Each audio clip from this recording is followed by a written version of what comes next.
Let me start the conversation.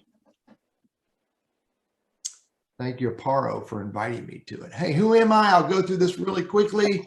I've been, and if you could keep yourself muted until, if you could keep yourself muted until you have a question. That would help all of us, including you. So I'm a strategist, and what that means is I teach people to use LinkedIn as a business tool. When I started learning this and practicing this in 2007, created my business in 2010, and my job is to break LinkedIn. My job is to experiment with it so I can show you things that you can do that can help you get more value out of it.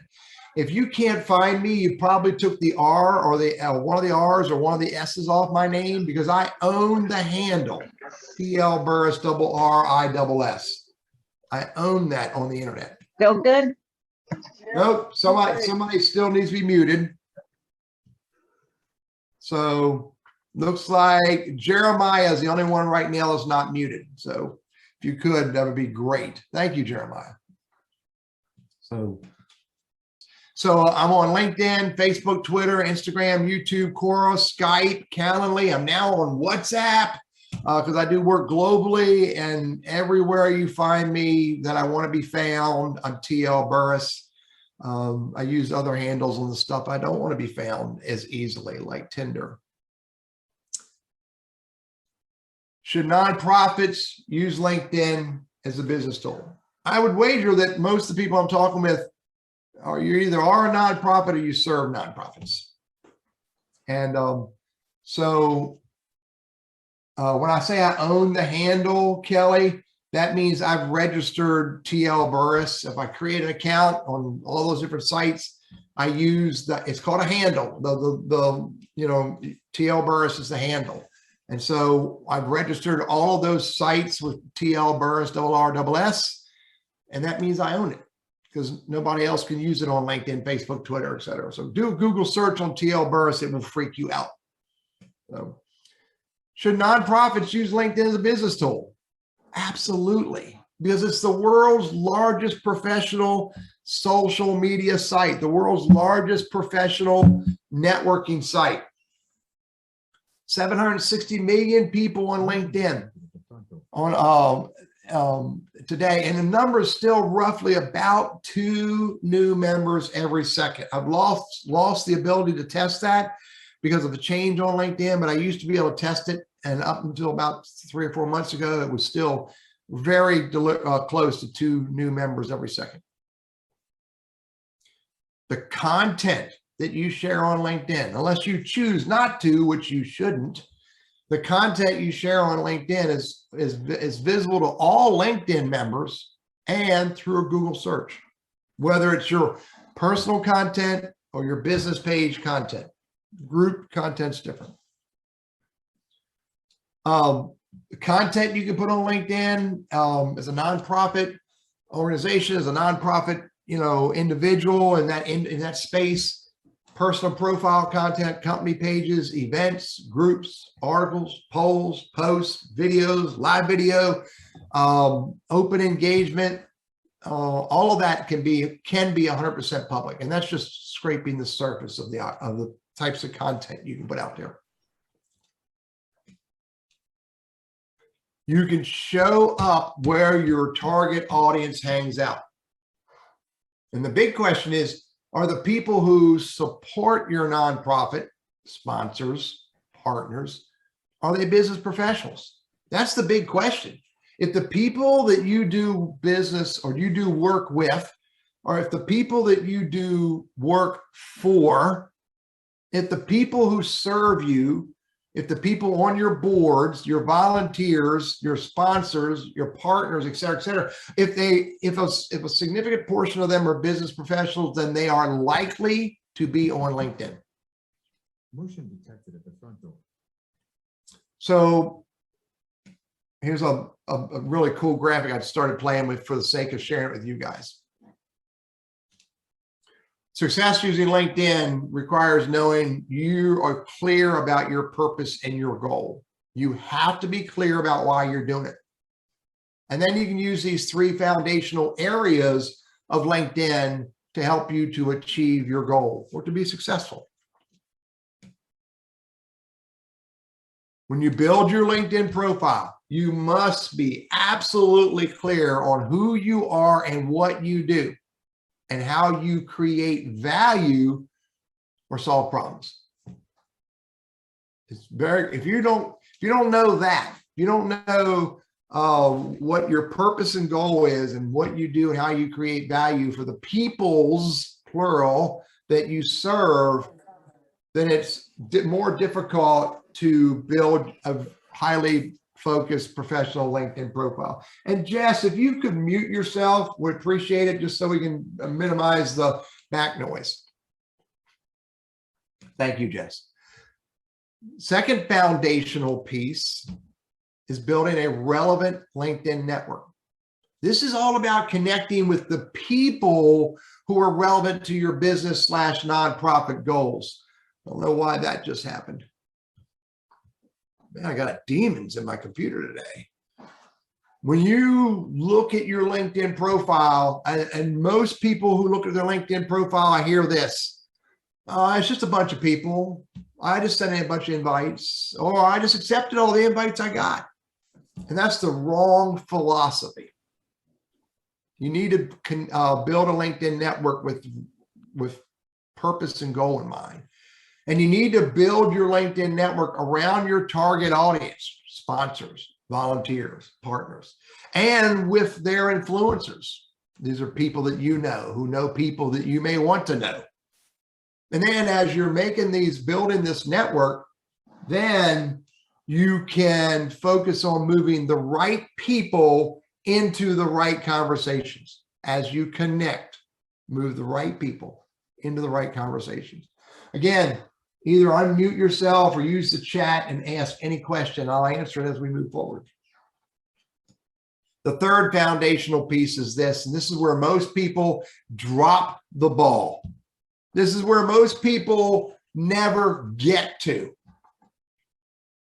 And that is to engage in relevant conversations. Engage with your target audience. Engage with your influencers. Engage with people who can help you move your goals forward. There are lots of different people, lots of different types of content you can engage with and engage on, share, as well as get into conversations. And this is where most people fail, is because they don't go to this degree. They don't have enough time to get into a meaningful conversation with their target audience. And then they wonder why they're not getting value out of social media. So these are the three foundational pieces: presence, network, reputation. No questions, I'll keep moving forward. Let's talk about point number one, building a professional LinkedIn profile. You need to know who your target audience is. Who are you building your profile for? Who are you speaking to? Who is the individual on LinkedIn that is important for you to build your profile for, so that they are clear as to who you are and what you do, can do, and have done relevant to them? Karen, do you have a question? I'm paying attention. The microphone is unmuted. So if I see you, I'm wondering if you have a question. Here's point number two. No, I'm sorry. Okay, mute yourself if you could. Thank you. Point number two about your profile. Be clear about the message that you are presenting. Be clear about the words that you are using in your LinkedIn profile. And there's a philosophy called SEO, or keyword rich, and that's important to do. If you do a Google search for LinkedIn trainer, I'd love for someone to do that. Someone jump over to a Google tab and do a search for a LinkedIn trainer, and let me know if my name shows up anywhere on the first page, because for me, that's important. I want to use the words that are highly important to my most important viewer, highly relevant, meaningful, because I'm using their words and not my words. Building a profile, point number three. Kelly said I showed up. Cool. I pay a lot of money for that, Kelly. No, it took time. It just took time to build the right profile. Point number 3. You need to take all the available sections of a LinkedIn profile. Top of the list says, I think it's Kristen, and I apologize. Yeah, Kristen, top of the list. You need to use all of the available sections of your LinkedIn profile to tell your stories. Because there are 11 key areas of a LinkedIn profile that you could use. Actually, one section actually has 8. So there's a whole lot of space for you to tell your stories. Again, focus on your target audience, keyword rich, using the words that are important to them, and relevant to who you are and what you do today. Here's number 4. I love this graphic.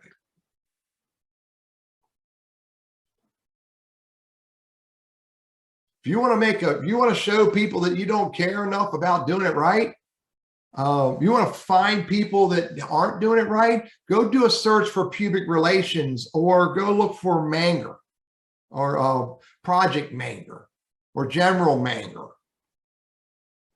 You don't want to be that person. I do a report every year. I call it my Manger report.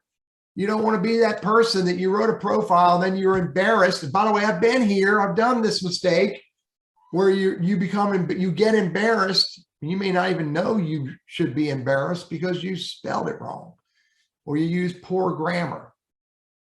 You don't show up as a professional. So think about that when you're writing your content. I use a tool called Grammarly. Man, Grammarly keeps me out of trouble. There's the joke, the newest meme that I'm going to start using instead of let's eat grandpa. The newest meme is about excuses why they couldn't get to why they're going to the doctor, reasons for going to the doctor. And there's a list of selections to choose of why you're going to the doctor. And one of the options is can't eat diarrhea. I think there's supposed to be a comma there. That was on a huge medical facilities website. Pretty embarrassing, Teddy. So let's talk about your network. I'm looking for questions. So if you have any questions, jump in. Edwin swears by Grammarly. Use it for everything if I could. Dude, I turned it on for Google Docs on my web browser. Anything. I got a tool called Evernote. I can turn it on for Evernote everywhere I can, Edwin. Otherwise, I present myself poorly. Building a relevant LinkedIn network. Everyone on LinkedIn is not important to you. I get this all, oh man, anybody's important to me. No. Oh my golly, everybody in Charlotte's important to me. No, that's not true. You need to know who is the human in the role, in the industry, in the company, in the region, who's important to you. And the clearer you are on your target audience, the better LinkedIn will work for you. Specifically, as you're growing your LinkedIn network, and even more importantly, as you're engaging with your networks. This is where a lot of people make mistakes because they don't get purposely focused on who their target audience is. Point number 2. You need to focus on 2 people. Now, I'm putting this out there. You need to focus on 2 people, even though I know you may connect with lots of people. I connect with lots of people based on relevance. And that word relevance extends across everything: life, community, career, business, nonprofits that I've served, and boards I'm on, and people I meet at events. And, you know, there's lots of reasons I connect on LinkedIn. It's all going to be based on the word relevance. But the 2 people that are the most important is your target audience That's the person who can help your business or your nonprofit move forward, and they're influencers. And that is the person who can introduce you to the person who can have the positive impact on your nonprofit or your business. That's what you focus on.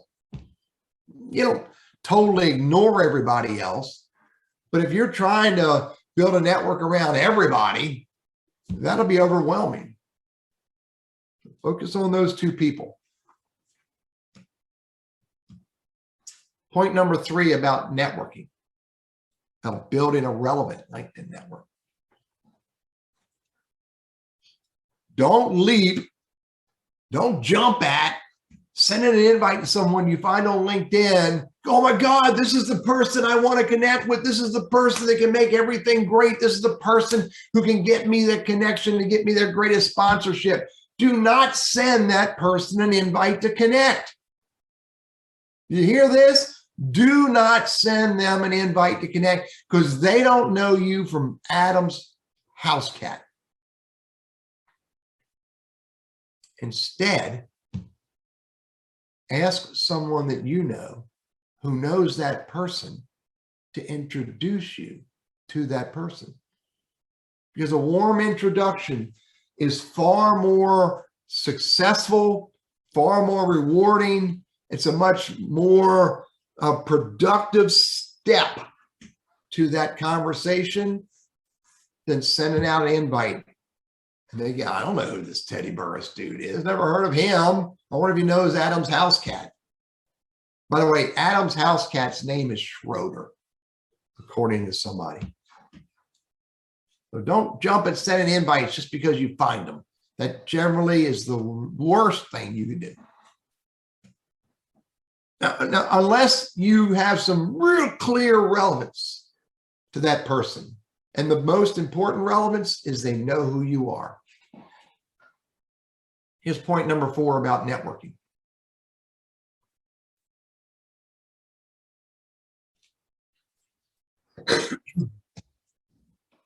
Here's one of my props. I got 4 of these, okay? This is a bucket of business cards. That's all it is, a bucket of business cards. I got 4 of them. Yip, yippee for me. I got 14,000 LinkedIn connections. I don't compare that to that. Because every single connection I make, I engage with. Every single person I connect with, I engage with directly, and I strive to do it immediately. Immediately means don't wait a week. Why is that important? If all you're doing is collecting connections, it's similar to that bucket of business cards. It serves you no value. But if you're connecting and you immediately engage in some way that's relevant to them, you're building a brand. You're building trust, respect, and maybe even some level of like. And networking requires, successful networking requires trust, respect, and like. And you don't, in my training and coaching, I go way deeper. You don't engage with everybody the same way. There's not enough hours in the day. But you decide who you're connecting with and to what degree should you immediately engage. But everybody you immediately engage with, because you never know who knows someone that you need to know. Networking point number 5.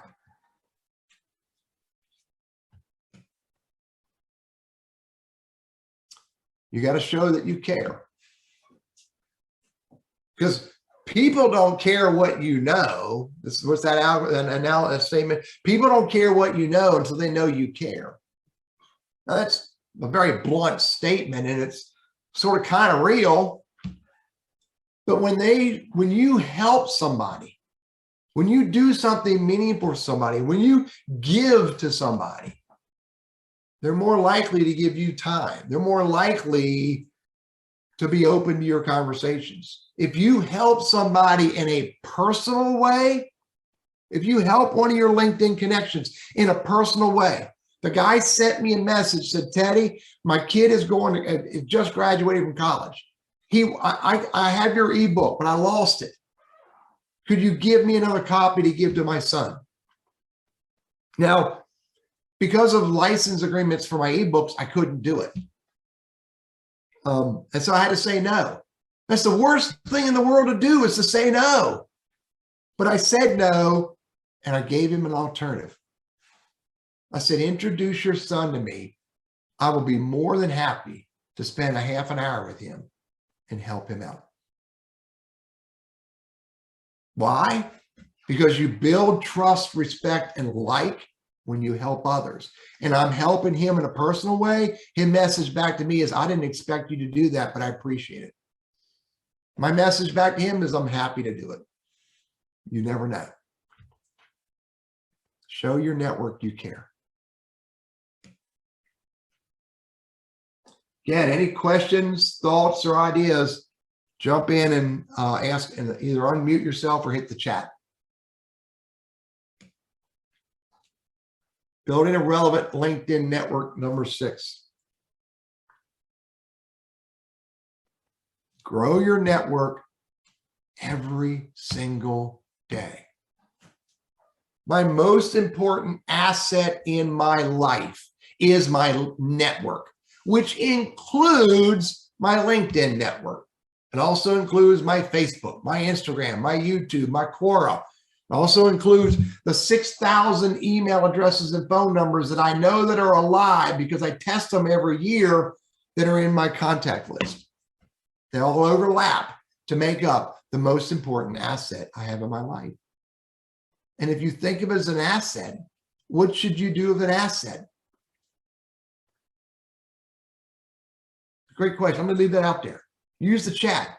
If you can look at your LinkedIn network as an asset, what do you do with assets? Go ahead, hit the keyboard, folks. Use the chat.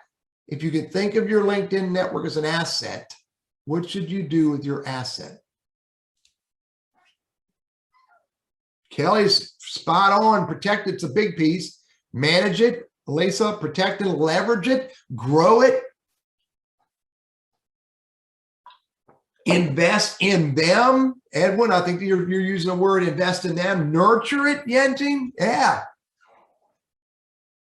There's one word you haven't used yet that you may not think of. Because, we don't think about this one action that I'm going to share with you for all of our assets. Good golly, I've got 4 daughters, and this one tip I'm about ready to share with you, I would never do it with my money. Give it away. This is one of those assets that the more you give it away, the more it grows. I'm all about introducing anybody I know to someone else I know so that I can help them. Give it away. Good stuff. Thank you for engaging. And by the way, there's a whole lot of tactics about growing your LinkedIn network every day. You're all on this call. I'm hoping that you're looking to see who's on this call that you haven't met yet, because you're all relevant to each other. There's 370 of you, 3,600. Actually, I use the 36,000, always multiply by 1,000. There's 36,000 of us on here. How many are on here that you know who they are, but you've not connected with them on LinkedIn yet? Just a thought.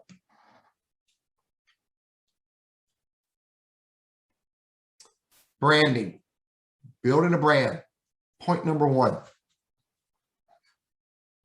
Building your brand is, in fact, the most powerful thing you can do. Having a well-built profile, having a very focused and growing and thriving LinkedIn network is of no value if you're not building a brand.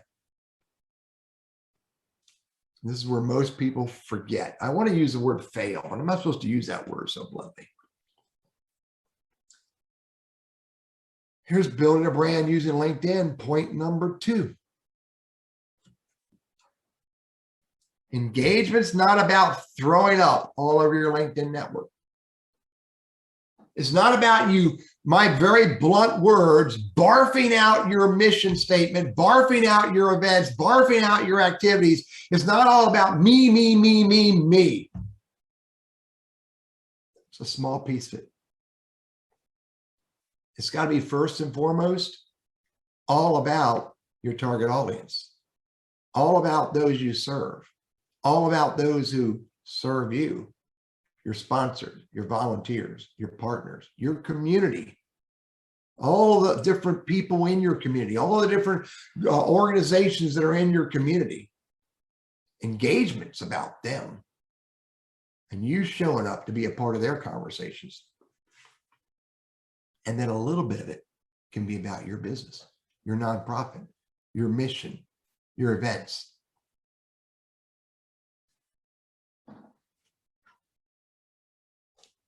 Building a brand is about looking for opportunities. I'm good time-wise. Look for opportunities to start relevant and meaningful conversations with not just your LinkedIn network, but with your target audience, with your partners, your sponsors, your volunteers, your community, your the people who align with you.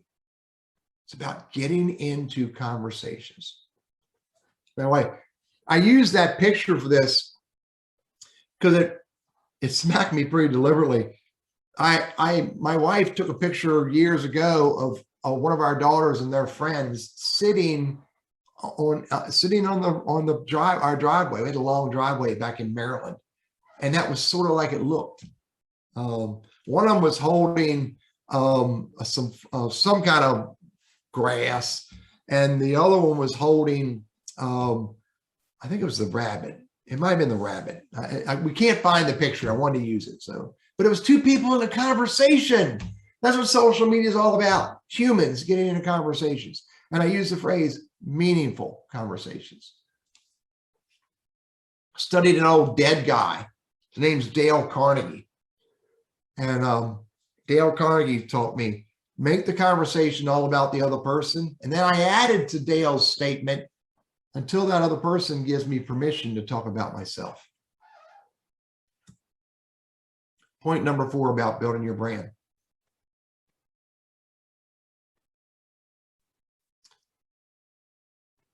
Look for ways to get into their conversations. Look for conversations that are going on. You don't always need to start the conversation. Sometimes that's harder for a lot of people to do. That's a great way to build a brand, to start a conversation yourself that's highly relevant to your target audience. But go seek out their conversations, and where relevant and appropriate, become a part of that conversation. Don't hijack it. That's a rude thing to do. Someone's having a conversation about dust bunny collectors. Do not jump in there and start talking about, belly button lint connectors or collectors. I screwed that joke up. Dang it. Don't jump in there and hijack someone's conversation and make it your own. That's rude. When we do that in real life, people look at you like strange. They do it on LinkedIn as well as Instagram, Facebook, Twitter. But look for ways to be a part of their conversations.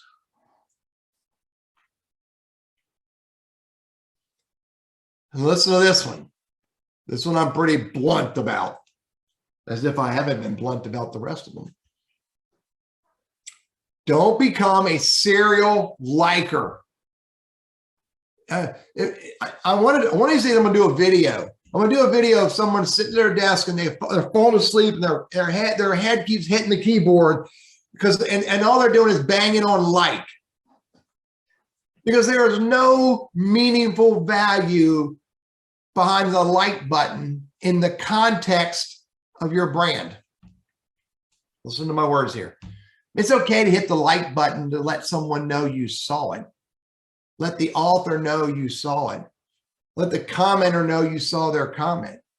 But if all you're doing is banging on the like button, you're missing an opportunity to really truly build a brand, to become trusted, respected, and liked through the words that you use in a meaningful comment. That's far richer than banging on the like button all day long.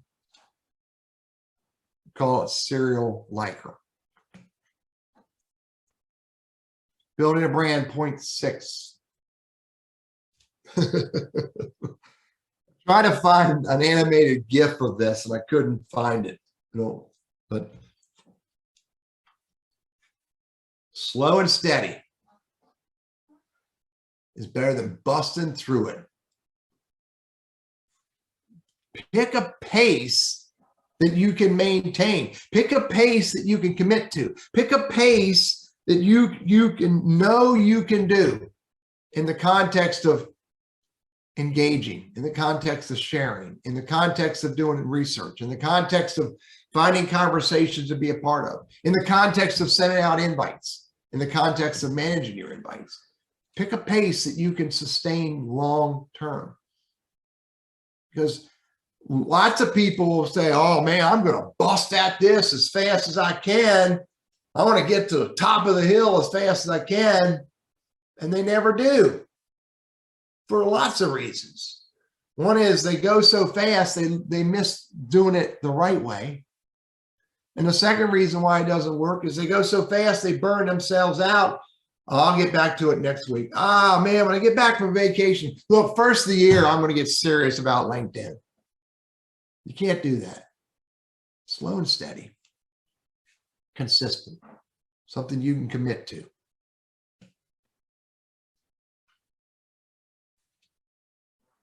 Talk about another area besides your profile, your network, and your engagement. Social prospecting. This is where you're looking for the right people. This is where you're looking for your target audience. You're looking for your influencer. And again, your target audience could be lots of people, vendors, partners, venue folks. It could be, resources. It could be volunteers. It could be, a consultant that can help you realign or redesign or reconfigure your nonprofit so it's more successful. Who are the people that can move your business forward? The people who can help you achieve your goals. And then the influencer is the people who can introduce you to them. You can use LinkedIn without paying for LinkedIn. You can use it to do this kind of research. Now, if you're doing a higher level of research, LinkedIn's going to poke you and go, hey, it looks like you're doing it at a higher level than most people. Maybe you should pay for it. Yeah, slow down a little bit. You can still use it.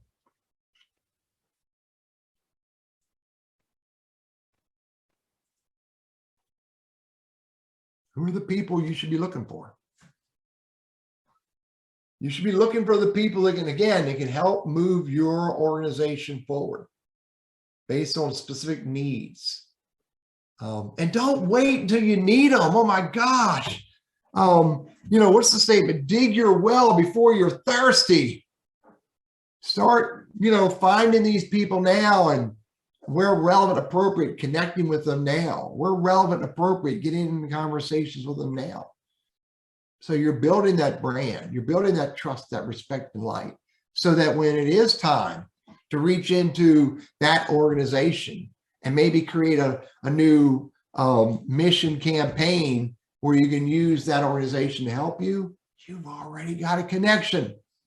You've already got an influencer. You've already got somebody on the inside who can introduce you to the right person. Dig your well before you're thirsty.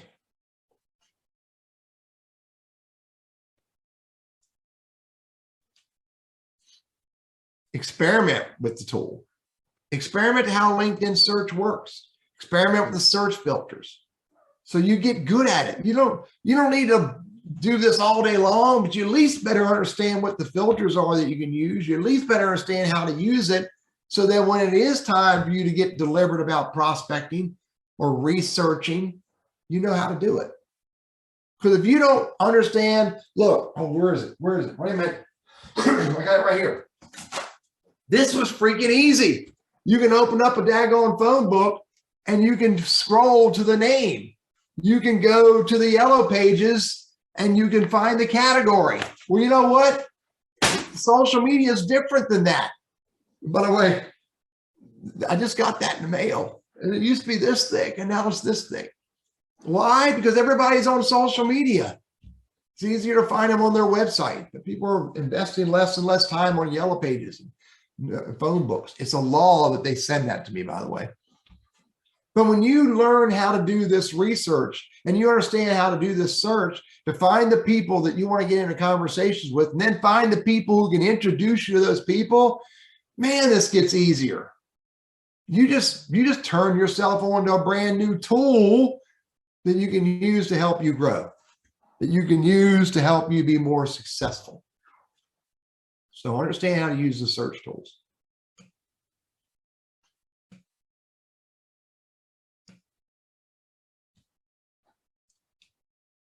And as you are doing this prospecting, you find somebody you want to meet and connect with, and they don't know you from Adam's house cat, whose by the name is Schroeder, and you're looking for a way to get in and introduce to them, and you don't have someone that can introduce you to them. Well, by golly, here's another way to do it. Bump into them. So if you want to meet Nancy Friedman, by the way, just ask me to introduce you and I will. But if you don't have a connection to her, then just engage with her. And if she's active on LinkedIn, which there's ways to determine if she's active or not, stay tuned for my next YouTube video, because I'll do a YouTube video on whether or not they're on LinkedIn or not. If she's active on LinkedIn and you engage in her content, she'll go, oh my golly, this Teddy Burriss just engaged in my content. Who is he? I'll look at his profile. Oh, he's interesting. She'll comment back. Boom, just start a conversation and we're not even connected yet. Bump into your target audience through their post.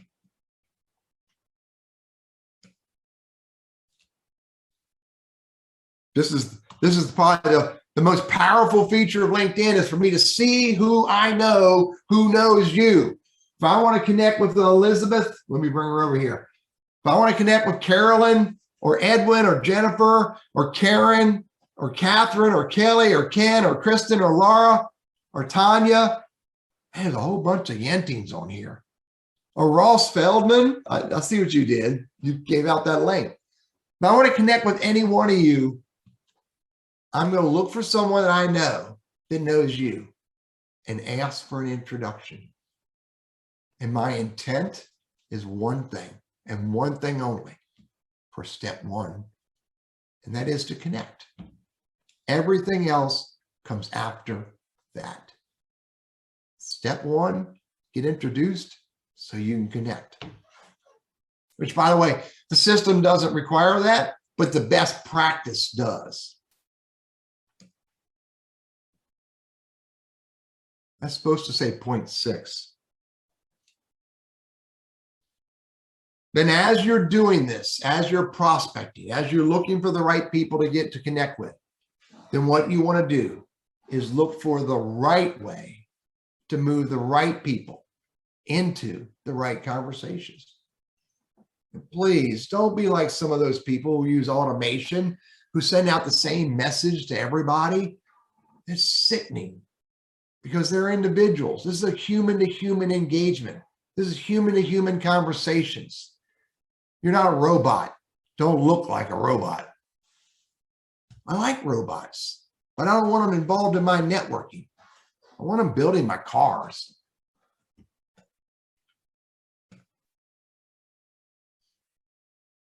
Success using LinkedIn for nonprofits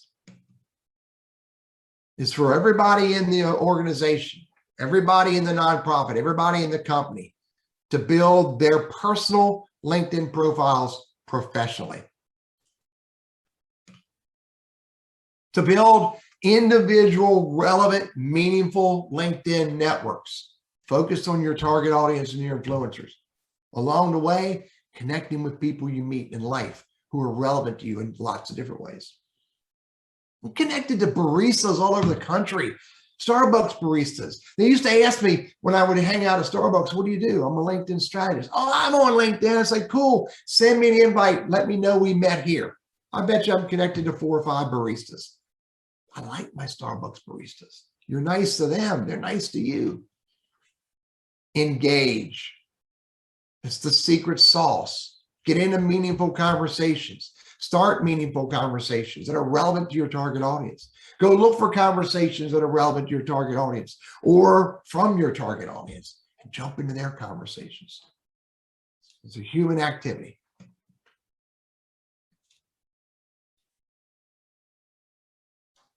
And then develop your own routine processes where you integrate the use of LinkedIn as a business tool into what you do. You integrate LinkedIn into other relevant processes.